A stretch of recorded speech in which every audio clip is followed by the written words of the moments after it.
Boa noite.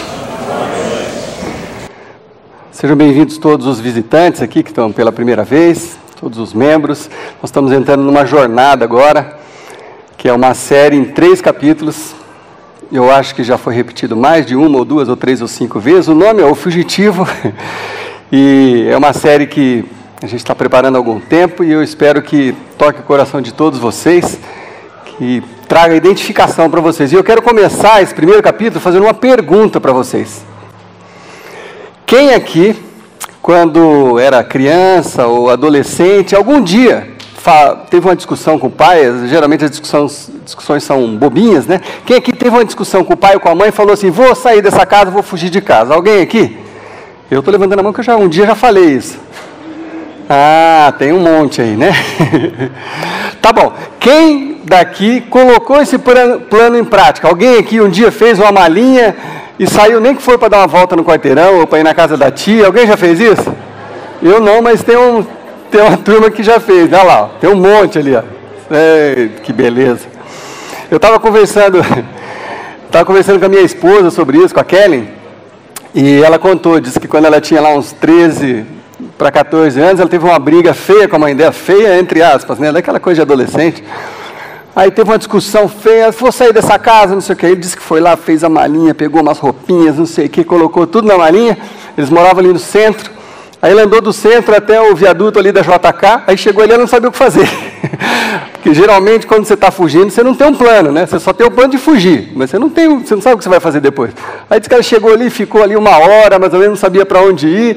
Aí ela lembrou que a avó dela morava ali perto, foi para a casa da avó. Vó, fugi de casa, achando que tinha feito uma grande coisa, né? Aí a avó liga para a mãe, vai lá, busca e fim da história. Simples assim. Quer dizer, eu acho que é da nossa vida, da nossa personalidade, quem sabe, do ser humano, essa vontade de fugir. Essa vontade de fugir eu acho que é uma característica do ser humano. Às vezes as coisas apertam para a gente, em qualquer situação, às vezes num casamento. Você está lá no casamento, você casou, está tudo bonitinho, não sei o que, daí começam as discussões, aí a coisa começa a ficar esquisita, aí sua reação, ao invés de resolver o problema, enfrentar, você quer fugir. Às vezes numa amizade, às vezes no trabalho.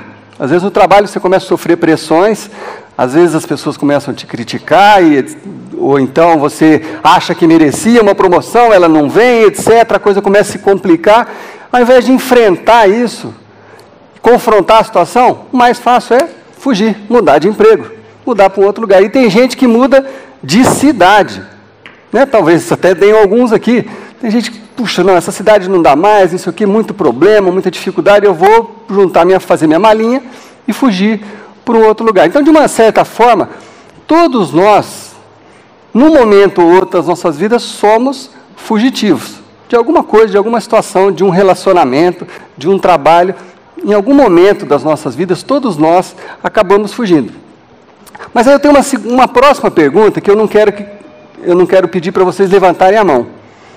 Mas só respondam dentro da sua cabeça, na sua imaginação, respondam essa pergunta. Alguém aqui já fugiu de Deus? Nem eu não vou levantar a mão. Fugir de Deus é um pouquinho diferente. Fugir de Deus não é fazer uma malinha, pegar um ônibus e ir lá para o Acre achando que Deus não vai saber onde você está. Fugir de Deus não é tão simples assim. Mas muitas vezes, o que acontece com a gente é que nós fugimos de Deus. Fugimos de conhecer a Deus um pouco melhor. Fugimos da vontade de Deus. Você sabe que Deus queria uma coisa para a sua vida, mas você fala, pô, não nesse momento, não, eu estou tão ocupado fazendo isso, Deus, não, deixa que disso eu cuido, essa parte da minha vida, afetiva, trabalho, deixa que eu tomo conta, Senhor, Deus, por favor, me protege, cuida da minha saúde, tudo, mas deixa que isso aqui eu cuido. A gente às vezes foge da vontade de Deus para nossas vidas. Algumas pessoas fogem assim, completamente, tem gente que insiste em procurar teorias, explicações, para dizer que Deus simplesmente não existe. Não faz sentido, isso é tudo que acontece é obra do acaso, Deus não existe, então não quero relacionamento com uma pessoa que não existe. Então aí o cara elabora milhares ou centenas de teorias, ler livros complicadíssimos para tentar explicar para si mesmo que Deus não existe e tentar, quem sabe, convencer alguém mais a acreditar que não precisa acreditar. Olha a confusão.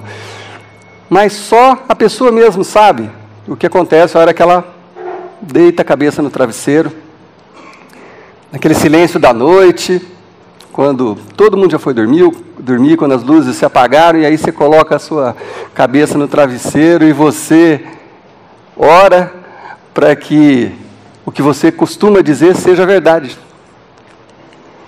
Você reza para que seja verdade aquilo que você toda hora fica falando, não, que isso é tudo bobagem, não existe. Por quê? Porque lá no seu coração você sente um medo. Você sabe que tem mais alguma coisa, não é tão simples assim, não é tudo acaso, não pode ser tudo acaso esse universo, tudo que acontece. Então só você sabe como é que é. Como é que é estar ali naquele momento, sofrer aquele medinho, aquela frio na barriga, aquela falta de perspectiva. Então, pessoas fogem o tempo todo. Às vezes você cresceu na igreja. Por outro lado, não é que você não acredita em nada, você cresceu acreditando num monte de coisa, mas aí você foi para uma faculdade, aí você foge de Deus ali naquele ambiente de faculdade. Fala, não, eu vou ser cristão, vou seguir a vontade de Deus lá na igreja, no domingo, no sábado, no inside out, não sei o que, ali eu sou cristão, mas aí não... Deus, ali na faculdade não dá, né? Lá o senhor fica tranquilo, deixa que eu cuido. Aí no domingo, no sábado, o senhor cuida de mim. Então, de um modo geral, todos nós, em algum momento, somos fugitivos. Em algum momento da sua vida, talvez você não tenha percebido isso agora ainda, talvez você vai perceber durante essa série, em algum momento da sua vida você tem fugido de Deus. Então, hoje e nos próximos 2 domingos, nós vamos estar falando especificamente sobre isso, sobre quando a gente tenta fugir de Deus, o que acontece nas nossas vidas e o que Deus faz quando a gente está em fuga. É isso que nós vamos ver nesses 3 domingos. E nós vamos usar de exemplo da nossa série, da nossa história, o maior fugitivo que tem nas Escrituras, na Bíblia. Alguém sabe quem que é o maior fugitivo da Bíblia? Alguma sugestão? Jonas. Jonas é o maior fugitivo, é um fugitivo profissional. Sabe tudo de fuga, ele vai nos ensinar alguns truques sobre a fuga e nós vamos ver o que aconteceu com ele. Só que eu sei, tá? Você não precisa se preocupar com isso. Eu sei que a hora que você ouve a palavra Jonas, imediatamente na sua cabeça se associa com o quê? Com a baleia, com um peixe grande, né? É a primeira coisa, pelo menos as pessoas que cresceram na igreja ou que já estão na igreja há algum tempo. Eu me lembro de pequenininho, ver as historinhas num flanelógrafo. Os abaixo de 30 anos, depois procurando no dicionário o que é flanelógrafo. Mas alguns aqui sabem o que eu estou falando, né? A tia da escola dominical mostrava lá o barquinho, aquela fotinha do Jonas afundando assim. E a gente faz essa associação imediata, Jonas, baleia ou grande peixe. Mas, na verdade, na história desse homem tem muita coisa para a gente tirar de lição para as nossas vidas. E a forma como Deus agiu com ele pode transformar a sua vida. Pode transformar esse seu momento de, quem sabe, fuga. Então, se você trouxe a sua Bíblia, eu queria que você abrisse lá no livro de Jonas. E a gente fez de propósito essa série em 3 capítulos para dar tempo para você achar o livro de Jonas na Bíblia. Você tem 3 semanas para localizar esse livro. Não é muito fácil, é um livro curtinho, de 4 capítulos. É mais fácil é procurar no índice, tá? Então você vai lá em Mateus, vai voltando, são 7 livros antes de Mateus. Está ali o livro de Jonas, um livro bem curtinho. Se você puder, abre a sua Bíblia nesse livro. Mas antes da gente começar a ler o que aconteceu com Jonas, eu quero explicar um pouquinho para vocês qual que era a situação. Primeiro de tudo, Jonas era um profeta. Profeta era o sujeito que falava com Deus, conversava com Deus e recebia uma ordem de Deus para alertar as pessoas sobre alguma coisa. Quer dizer, o profeta era o cara que falava para as pessoas aquilo que elas não queriam ouvir. Hoje em dia, pessoas que falam para as pessoas o que elas não querem ouvir chamam pais. Os nossos pais geralmente falam para a gente que a gente não quer ouvir. Mas naquele tempo eram os profetas que falavam o que a pessoa não queria. Geralmente era o que não queria ouvir, porque quando Deus falava assim, manda um recado para fulano, ou para aquela família, ou para aquela nação, Era um alerta de que a coisa não estava muito bem. Então, Jonas era esse profeta.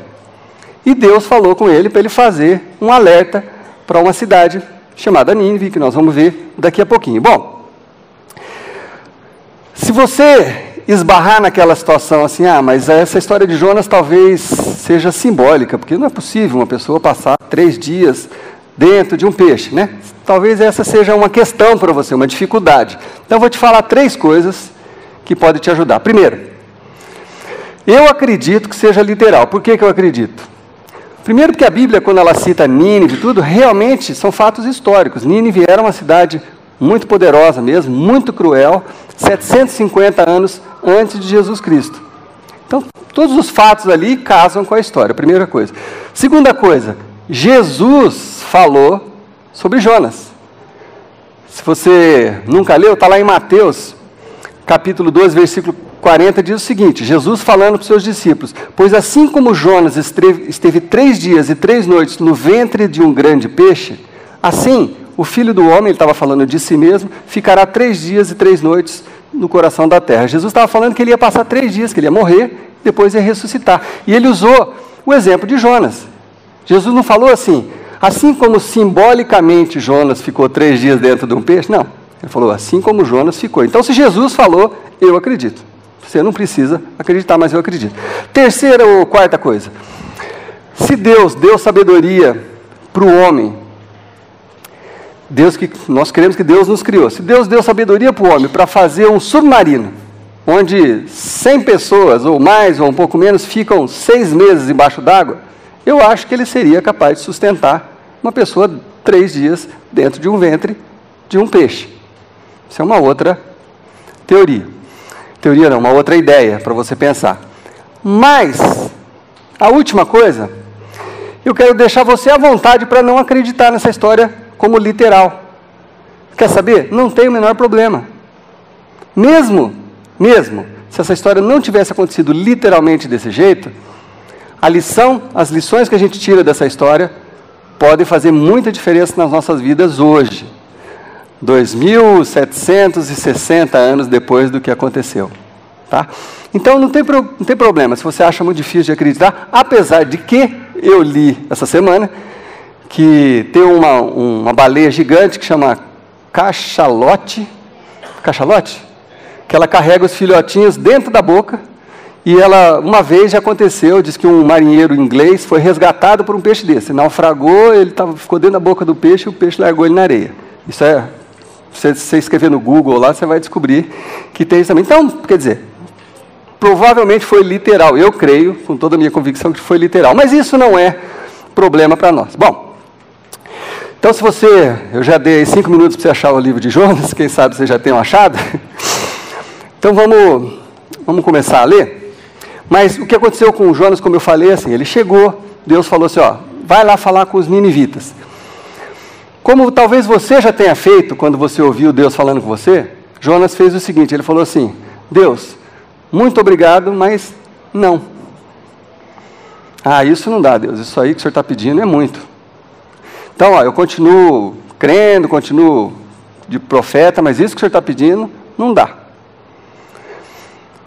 Tem algumas coisas que talvez levaram Jonas a pensar isso, que talvez você não saiba, mas que são históricas. Nínive, como eu disse, é uma cidade muito cruel. Muito cruel. Eles costumavam pegar os inimigos deles, decapitar todos e empilhar as cabeças assim em praça pública, para todo mundo ver aquele montinho de cabeça ali. E eles tinham uma especialidade única, que se tivesse o livro dos recordes na época, eles estariam lá nos livros dos recordes. Os ninivitas, eles tinham uma técnica muito elaborada para tirar toda a pele de uma pessoa e mantê-la viva por mais tempo ainda. Olha a crueldade. Eles literalmente tiravam a pele da pessoa e deixavam lá o inimigo agonizando até morrer. Imagina a dor, né? A gente tira um pedacinho de pele e já arde um monte. Essa é a especialidade dos ninivitas. Então, Jonas tinha alguns motivos a mais do que o que a gente sabe para ficar com medo de ir para lá. Mas, enfim, vamos ver o que aconteceu com Jonas e ver o que a gente pode aprender disso. Jonas, capítulo 1, versículo 1, diz o seguinte. A palavra do Senhor veio a Jonas, filho de Amitai, com essa ordem: vá depressa à grande cidade de Nínive e pregue contra ela, porque a sua maldade subiu até a minha presença. Deus está falando o seguinte para Jonas: Jonas, esse povo é muito cruel, muito ruim, a minha paciência já está por aqui com eles. Alguma coisa precisa ser feita já. Eles já chegaram no nível de maldade que eu não estou suportando mais. Então, alguma coisa tem que ser feita já. Vai lá e fala para eles que eles precisam mudar, que eles precisam se arrepender. Deus deu para aquele povo, assim como Ele deu para nós, o tal do livre-arbítrio. A gente que faz as nossas escolhas, mas às vezes a gente escolhe tão errado, que chega uma hora que Deus fala: eu preciso interferir, porque está muito errado isso que eu estou vendo. E foi isso que Deus fez com os ninivitas. A missão dele era ir lá e falar com aquela cidade: vocês precisam se arrepender. Versículo 3: mas Jonas fugiu da presença do Senhor, dirigindo-se para Tarsis. Desceu à cidade de Jope, onde encontrou um navio que se destinava àquele porto. Depois de pagar a passagem, embarcou para Tarsis para fugir do Senhor. Jope, que na época era conhecido como Jafa, o nome da cidade, estava ali em Israel. Eu pedi para a gente colocar um mapinha ali, para você ter uma ideia do que Jonas fez. Porque quando ele foi fugir de Deus, ele não estava brincando, ele fugiu mesmo. Jope, onde era o porto, está ali, naquela primeira anotação embaixo. Nínive estava logo ali em cima. Ali no meio, vocês estão vendo, tem a Itália e tal. Se ele tivesse ido a pé nesse trajeto, ele ia gastar 3 dias. É longe, mas ele ia gastar 3 dias. Mas sabe, quando ele resolveu que ele ia fugir de Deus, ele fugiu para a Espanha, lá do outro lado. Ele atravessou todo esse mar, ele queria atravessar todo esse mar. Para aquela época, para aquela cultura, para aquela tecnologia de navegação, aquilo ali era o fim do mundo. Ele fugiu para o lugar mais distante. Ele não só fugiu, ele fugiu para o fim do mundo. Foi para a Argentina, sei lá. Foi para sei lá, não pensa num lugar longe. Ele fugiu mesmo. Quando Jonas quis fugir, ele não estava brincando. Ele foi para o fim do mundo. Ele atravessou o oceano para fugir do Senhor, né? E é isso que às vezes acontece com a gente. Não é verdade que às vezes Deus fala com você, mostra, puxa, tudo indica, você leu na Bíblia, alguém te falou, você conhece a verdade, o caminho é esse que você devia seguir, esse é o caminho certo, essa é a vontade de Deus. E aí você não só deixa de fazer a vontade de Deus, como você foge para o lado oposto. Às vezes Deus aponta para uma garota e fala: não, aquele não é o menino certo para você namorar. O moleque é baladeiro, bebe, fica com todo mundo, não é o menino certo. Aí a menina fala: Deus, mas é com ele que eu quero namorar. Sua palavra não diz que a gente tem que pregar o evangelho? Quem sabe eu namorando com ele, a gente inventa qualquer coisa, né? Para escapar do que a gente, para fazer o que a gente quer fazer. Mas não, a gente quer ir, Deus falou: não, o caminho é esse, você quer ir naquele sentido. Às vezes no trabalho você faz isso.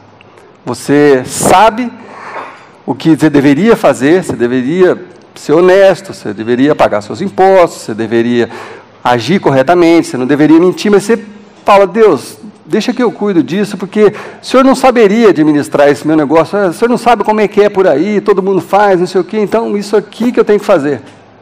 Às vezes a gente faz isso. Às vezes no casamento, às vezes você sabe que você deveria investir no seu relacionamento com a sua esposa, com o seu marido, e você quer ir para o outro lado, para o lado oposto. Muitas vezes nós agimos exatamente assim como Jonas. Então, a primeira lição que a gente aprende de um fugitivo como Jonas é a seguinte: pessoas em fuga escolhem os caminhos mais perigosos. Pessoas em fuga escolhem os caminhos mais perigosos. Não basta fugir, eu vou chutar o balde. Não é não ir, não estar presente na programação da igreja ou num GA, não, eu quero ir para o crime, quero ir para o lado oposto. não é me alimentar bem, eu quero me drogar, eu quero tomar todas. A gente foge para o lado oposto. E geralmente esses lados são muito perigosos, é isso que a gente já aprende com Jonas. Ele fugiu, aquela fuga dele era muito perigosa, porque ele ia atravessar um oceano, o mar Mediterrâneo. Era um trajeto muito complicado. Então, quando a gente está fugindo, sabe do que a gente está fugindo? Nós estamos fugindo de duas coisas. Todo mundo que está fugindo de duas coisas: da verdade e da sabedoria. É disso que você está fugindo. Você não quer encarar a verdade, e você, por não encarar a verdade, você age às vezes com estupidez, você foge da sabedoria. A gente que lida com muita gente, que atende pessoas, quantas vezes eu comecei a atender uma pessoa e a hora que você começa a mostrar a verdade para ela, ela foge. Ela quer te encontrar, ela quer que o pastor atenda, que acompanhe, que um líder de GA acompanhe, que um líder de ministério esteja junto, desde que ele fala o que ela quer ouvir. A partir do momento que a pessoa fala a verdade, e não exatamente o que a pessoa quer ouvir, ela foge. E tem pessoas que fazem assim, você fala assim, puxa, nós precisamos conversar. Ela fala, não vamos conversar porque eu já sei o que você vai falar. Como assim já sabe o que eu vou falar? Então, se você já sabe, você está escolhendo fugir da verdade e fugir da sabedoria. E quando a gente foge da verdade e foge da sabedoria, fazemos coisas tolas e estúpidas e acabamos nos dando mal. Todos nós. Por isso que eu acho que existe esse livro de Jonas na nossa Bíblia. Para nos alertar para essas coisas, para a gente se auto-observar, para a gente aprender com isso, para que a gente não seja mais um fugitivo. Porque você pode fugir do pastor, você pode fugir do seu líder, você pode fugir do seu ministério, mas de Deus, lamento te informar, você não vai conseguir fugir. Foi o que aconteceu com Jonas. No versículo 4 já começa assim: o Senhor, porém, olha só, o Senhor, porém, quer dizer, quando ele colocou o plano de fuga em prática, quando ele já estava no navio, Deus estava observando o que ele estava fazendo. Quando você coloca o seu plano de fuga em prática, Deus está olhando para você, Ele está sabendo o que você está fazendo. Não pensa que Deus está distraído e agora você vai fugir. É o que eu falo, você pode escapar de um monte de coisa, mas você não consegue se esconder de Deus. Então, o Senhor, porém, fez soprar um forte vento sobre o mar, e caiu uma tempestade tão violenta que o barco ameaçava arrebentar-se. Puxa, mas foi o Senhor que fez isso? Foi. Todos os marinheiros ficaram com medo, e cada um clamava ao seu próprio Deus. Gente, isso aqui eram marinheiros experientes, gente que fazia esse trajeto logo. Aquela tempestade estava anormal, muito forte, e eles ficaram apavorados, todos ficaram com medo, e começaram a clamar aos seus deuses, cada um chamando pelo seu Deus. E atiraram as cargas ao mar para tornar mais leve o navio. E olha que interessante, enquanto isso, Jonas, que tinha descido para o porão e se deitado, dormia profundamente. Aí o capitão dirigiu-se a ele e disse: como que você pode ficar dormindo, sujeito? Como que você pode ficar dormindo? O mundo está despencando lá fora. Nós estamos quase afundando, vai morrer todo mundo. Como é que você consegue ficar dormindo? Acorda para a vida. Toma noção. Mais um pouquinho que você ficar aqui dormindo, você já não vai acordar mais mesmo. Como que você consegue ficar dormindo? O capitão foi lá falar para Jonas. E aí a gente aprende a segunda lição de um fugitivo. Geralmente os fugitivos são os últimos a acordar. É verdade, geralmente a pessoa que está em fuga é a última a perceber a tempestade. Porque você não tinha um plano, você só queria fugir. Do trabalho, do casamento, de Deus, da igreja, você só tinha um plano de fugir, você não tinha um plano. E aí as coisas começam a acontecer, e a tempestade começa a chegar. E você está dormindo, você não está vendo. Você não está vendo que você está destruindo a sua casa, você não está vendo que você está destruindo a sua saúde, você não está vendo que você está destruindo as suas amizades, você não está vendo. Você está dormindo, é como se estivesse dormindo. E às vezes a gente observa pessoas em fuga e você tem vontade de chacoalhar. Cara, você não está vendo o que você está causando, você não está vendo o que está acontecendo, você não está vendo a tempestade que está acontecendo ali fora, você não está vendo o caos que está virando isso, a sua vida, a sua família, tudo. Acorda! Acorda! Foi isso que o capitão fez com ele. Eu sei que às vezes é fácil para a gente ver quando alguém está em fuga, né? Você tem uma pessoa na sua família e você fala, pô, aquele ali é um fugitivo, olha só, está indo para o buraco, está levando a família inteira para o buraco, não sei o quê, gasta demais, não tem cabeça. É fácil você ver alguém que está fugindo. Mas sabe, é muito difícil de você encontrar um fugitivo no espelho. Quando você olha para o espelho, geralmente você não vê um fugitivo. Você vê alguém cheio de boas intenções, querendo o melhor, querendo acertar e etc. É isso que você vê quando você olha para o espelho. Nosso alerta aqui é quem sabe, tem um fugitivo no espelho da sua casa. Quem sabe? Eu não sei. Quem conhece a vida de cada um de vocês e a minha própria vida é Deus. Quem sabe tem um fugitivo no seu espelho. E a gente acaba acordando quando? Quando está um caos. A gente só se percebe fugitivo a hora que já está tudo de ponta cabeça. A hora que a tempestade já chegou. A hora que você já está tendo prejuízo, jogando as cargas para o mar. É aí que você acorda. E aí o caos às vezes já está instalado, e o que acontece? Às vezes não tem volta. Às vezes não tem volta.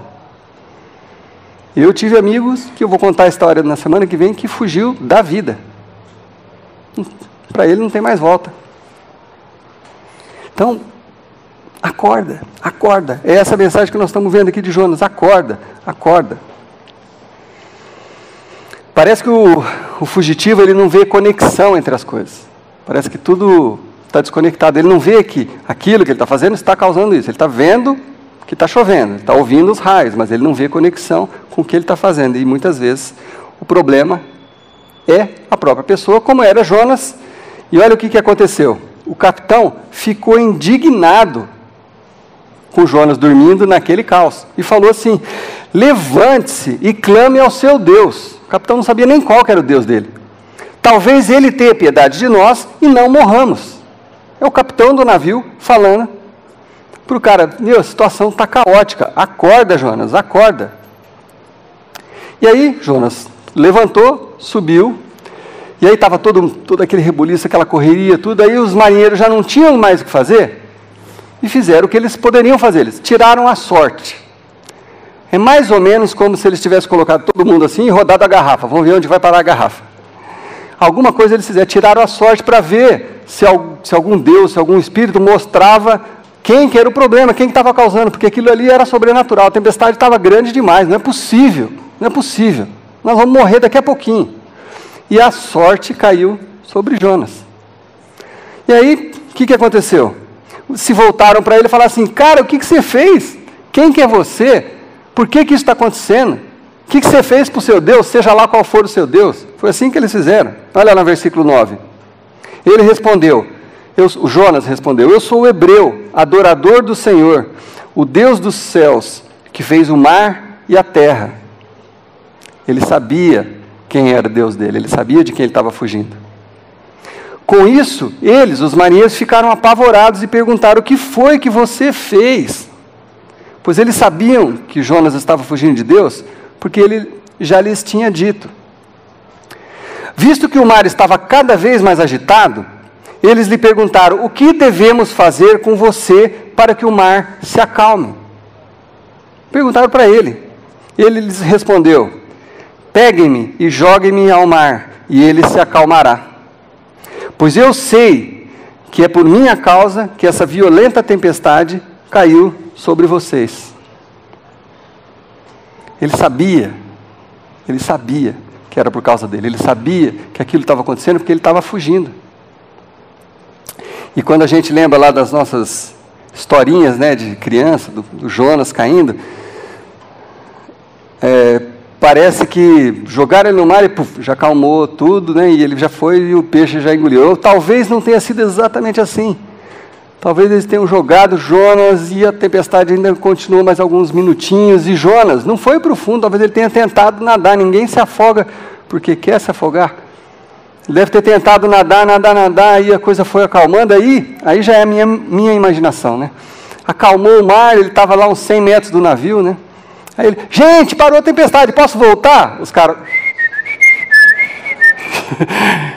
não sei se aconteceu isso, mas seria engraçado. Os caras não iam trazer ele de volta, né? O problema era ele que estava causando. Bom, aí Deus entra na história.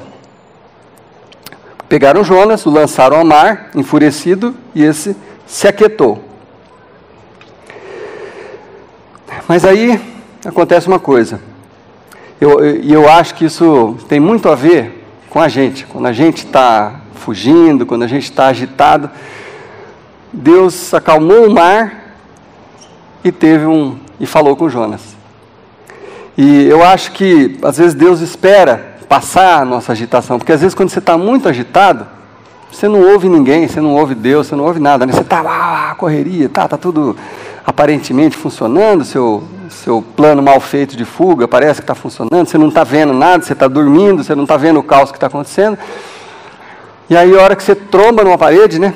A hora que você vai para o fundo do mar, a hora que cai a casinha, essa hora é a sua oportunidade de falar com Deus. Então o Senhor fez com que, olha só que interessante, eu quero destacar mais uma coisinha. Então o Senhor fez com que, quer dizer, significa o que para a gente? Que mesmo quando você está indo para o fundo do mar, indo para o buraco, mesmo quando a casinha já caiu, Deus ainda se preocupa com você. Ele está esperando você voltar. O Senhor foi observando tudo aquilo, então o Senhor agiu. Então o Senhor fez com que um grande peixe engolisse Jonas. E ele ficou dentro do peixe 3 dias e 3 noites. E o próximo versículo do 2º capítulo é muito interessante. Lá de dentro do peixe, Jonas orou ao Senhor, o seu Deus. Certeza que orou. Certeza que orou. Imagina a cena. Você caiu no mar, todo revirado, tempestade, ondas, não sei o quê. Aí você está se afogando, vem um peixe, te engole, você vai para dentro da boca, para as entranhas do peixe. É a hora de você orar. Ali não tem mais jeito, ali acabou. Acabaram as opções, já foi o que aconteceu com Jonas. Quando ele estava lá no fundo do peixe, dentro do peixe, orou ao Senhor. Isso nos mostra uma coisa, que você pode fugir de Deus, mas você não consegue se esconder de Deus. Nem dentro da barriga de um peixe. Nem no lugar onde você está nesse momento espiritualmente ou com a sua mente, você não consegue se esconder de Deus. Deus está esperando você, como um pai. E aí você fala, puxa, mas é uma questão difícil, né? Você olhar e falar assim, puxa, mas Deus causou aquela tempestade, né? Você fala, puxa vida, que Deus cruel. Quem sabe é isso que passa na sua cabeça. Puxa, Deus causou a tempestade, quase morreu todo mundo, quase que o próprio Jonas morreu. Mas Deus ama como um pai ama. Eu sou pai, muitos de vocês são pais. Eu, às vezes, tenho que disciplinar meus filhos, é óbvio. Eu estou vendo eles irem no caminho errado, eu preciso disciplinar, com palavras, às vezes eu preciso dar um tapinha. Não gravem isso, por favor, porque agora tem lei, não sei o quê. Mas, às vezes, a gente tem que ser enérgico. Estou brincando, pode gravar à vontade, não tem medo de nada. Às vezes, você tem que ser enérgico com seu filho, que você ama. E nós que somos pais falhos. Agora, Deus é um pai perfeito. Por que Ele não faria isso com o filho? Por que Ele não permitiria que umas tempestades chacoalhassem o mundo daquela pessoa? Por que Ele não permitiria que a pessoa caísse dentro do mar e fosse parar na barriga de um peixe? Ele não fez aquilo para punir Jonas, Ele fez aquilo para resgatar Jonas. Deus agiu como um pai perfeito. E se você conhece ou se não conhece, tem uma passagem muito bonita lá em Provérbios, que diz o seguinte: meu filho, não despreze a disciplina do Senhor, nem se magoe com a sua repreensão, pois o Senhor disciplina a quem ama, assim como o pai faz ao filho de quem deseja o bem. Deus não fez aquilo para punir Jonas. Deus não fez aquilo para destruir Jonas, não fez aquilo para envergonhar Jonas. Deus fez aquilo para trazer Jonas de volta. Assim que ele acordou, assim que ele percebeu que ele era um fugitivo, assim que ele descobriu que não adianta se esconder de Deus, nem no porão, nem dentro do ventre de um animal gigantesco, um peixe gigante. Não tem como se esconder de Deus. Deus fez isso por amor a Jonas. E Deus nos amou tanto que 750 anos depois disso aqui, Ele mandou Jesus para mais uma vez provar para mim e para você que Ele está sim preocupado com você, que Ele te ama, que Ele quer te resgatar, que Ele quer que você deixe de ser um fugitivo, Ele quer que você volte. Então eu não sei se você se acha um fugitivo, não sei se você já parou para pensar se por acaso você é um fugitivo.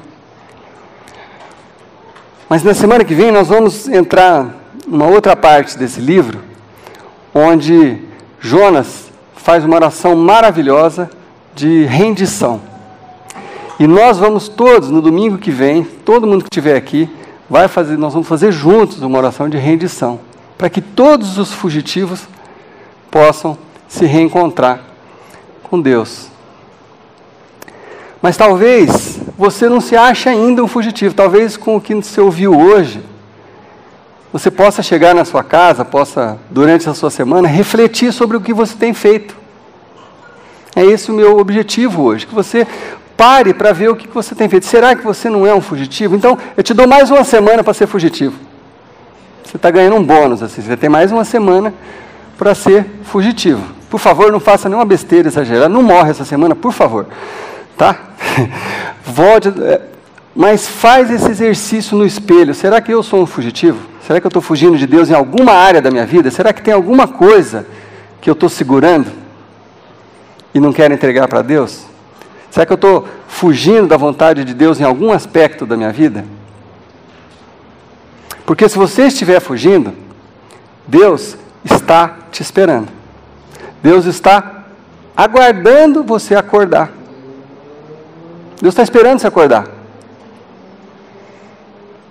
Não vale a pena ficar dormindo e deixar o caos ou a tempestade chegar, destruir um monte de coisa ao seu redor, para que aí sim, aí você acorde, porque, como eu falei, às vezes, algumas coisas não tem volta.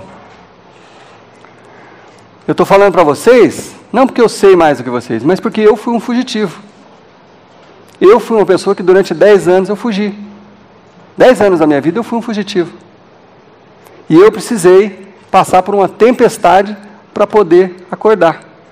E eu estou falando isso porque eu não desejo isso para ninguém. Não desejo que ninguém, nenhum adolescente, nenhum jovem, nenhum adulto, nenhuma pessoa de idade passe por uma tempestade para poder acordar.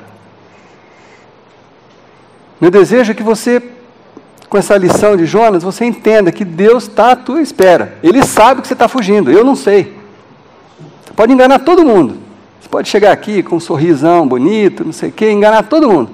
Mas Deus você não engana. Se você está fugindo em alguma área, Deus sabe. Às vezes no namoro, os mais jovenzinhos, às vezes sabem o que está errado e querem fazer o que está errado. Em alguma área você está fugindo. Às vezes os grandinhos, no trabalho, no seu corpo, na sexualidade.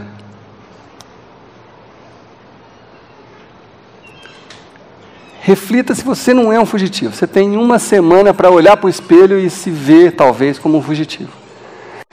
E aí, lembre-se que Deus está esperando você se reconhecer como fugitivo. Ele não quer mandar uma tempestade para que você acorde. Mas Ele te ama tanto, tanto, tanto, tanto, tanto, que se precisar, é isso que vai acontecer. Então não espera as coisas piorarem. Não espera mais nem um dia. Se você não quer esperar para a semana que vem, nós vamos orar junto agora também. Na semana que vem nós vamos focar nisso. Mas não espere. Fala, Deus, eu me rendo. É isso que Deus espera ouvir de você. Eu não quero fugir mais. Me ajuda. Eu sei que o Senhor me ama, que o Senhor está me esperando.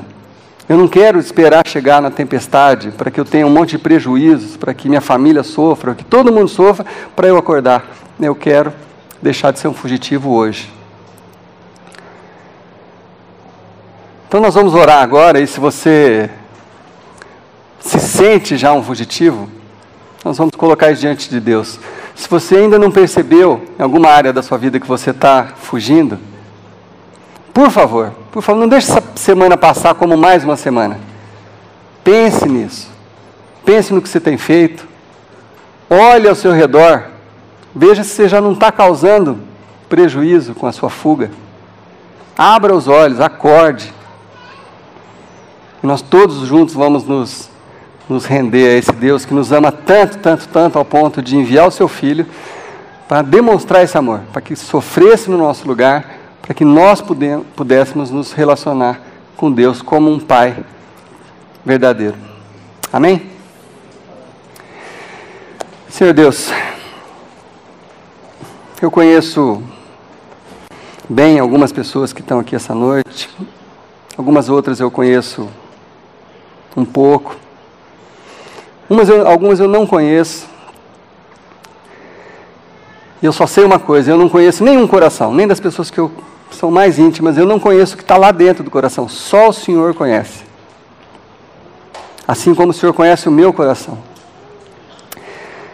Então, Pai, fala conosco, Senhor Deus, se por acaso nós estamos dormindo e não estamos vendo que estamos em fuga em alguma área das nossas vidas, por favor,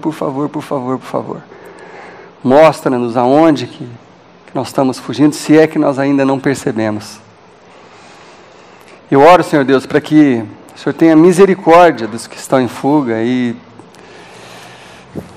não envie as tempestades, Senhor Deus, e que essa pessoa possa acordar antes da tempestade. É o meu desejo do profundo do meu coração.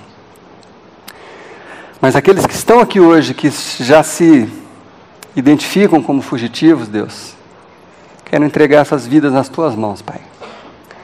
Eu quero que o Senhor tenha misericórdia e aquele amor sobrenatural que só o Senhor tem para perdoar tudo que tem sido feito, Deus, e restaurar essas vidas, Pai. Em nome de Jesus, eu coloco cada vida, Senhor Deus, cada fugitivo que está aqui nessa noite, diante de Ti, Pai.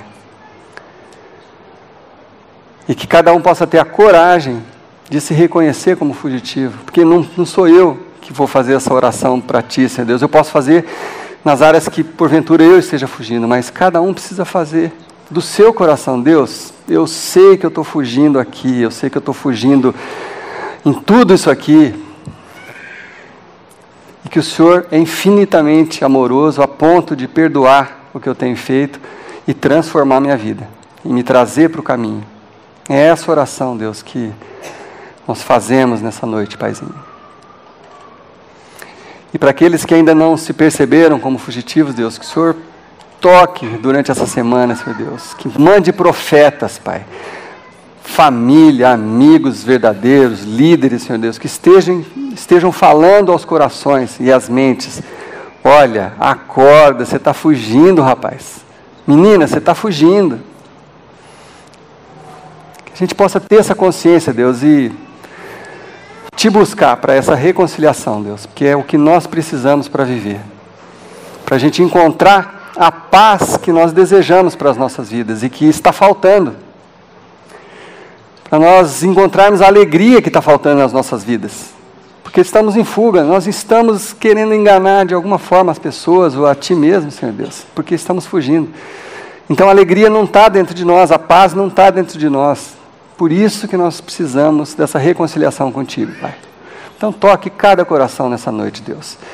e desperte os que estão dormindo, para que te reconheçam como Senhor e Salvador, para que se arrependam e mudem do seu caminho, para que juntos, como família cristã, possamos celebrar o teu amor, viver em paz, viver em amor e ajudar as outras pessoas ainda, Senhor Deus. Em nome de Jesus que eu faço essa oração com toda a fé que eu tenho no meu coração de que o Senhor vai agir no nosso meio. Em nome de Jesus. Amém. Amém. Muitíssimo obrigado. Na semana que vem estaremos juntos de novo. Volte, traga seus amigos e vamos parar com esse negócio de ficar fugindo. Amém?